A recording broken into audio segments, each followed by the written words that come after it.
বন্ধুরা, তোমরা সবাই কেমন আছো? আশা করি সবাই ভালো থাকবে। আমি আজ আবার নিয়ে আসলাম দুটো গায়ে হলুদের কেক। প্রথমে একটাই কেক এসেছিল আমাদের লোকাল এরিয়ার, তারপর হঠাৎ করে আবার কল আসে। তো আমি বিজি ছিলাম, তখন দেখলাম যে আমাদের লোকালি একজন দাদা আমাকে ফোন করছেন।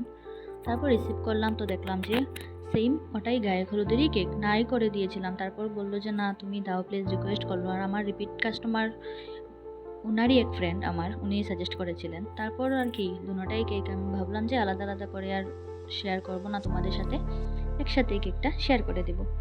তারপর তো দুটোটা কেক বানালাম। একটা কেক একটা দাদা শুধু বলেছিল যে হলুদের মধ্যেই কেকটা যাতে ওনাকে দিই, আর আরেকটা কেক ওটাও আমাকে কোনো ডিজাইন শেয়ার করেনি ওরা। তো আমি টেনশনে পড়ে গিয়েছিলাম যে কীভাবে ডিজাইন শেয়ার করব, কী ডিজাইন দেবো, কী ভাবতে ভাবতে একটা ছিল 1 পাউন্ডের কেক আর একটা হলো 1 কেজির কেক, মানে 2 পাউন্ডের কেক।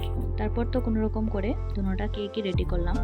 একটা অরেঞ্জে, হোয়াইটে আর ইয়েলোয় দিয়ে দিলাম, আর একটা দিয়ে দিলাম গ্রিন কালার আর ইয়েলোয় দিয়ে দিলাম। তারপর 1 কেজির যে কেক ওটাতে ভাবলাম একটু এক্সপেন্সিভ কেক ওটা, ওই কেক থেকে তো ভাবলাম একটু আলাদা করে ট্রাই করি বানানো, যাতে ওনাদের ভালো লাগে। আর আরেকটা কেক ওটাও তো ডিজাইন দেননি ওনারা, তারপর ওটাও আমি গ্রিন হোয়াইটে একটু করে দিলাম, যাতে ওরা বলেছিল মেহেন্দি হলদি ওদের একদিনই। আসলে বেঙ্গলি মানুষ তো সেমই থাকে, আলাদা করে তো আমরা সেলিব্রেট করি না।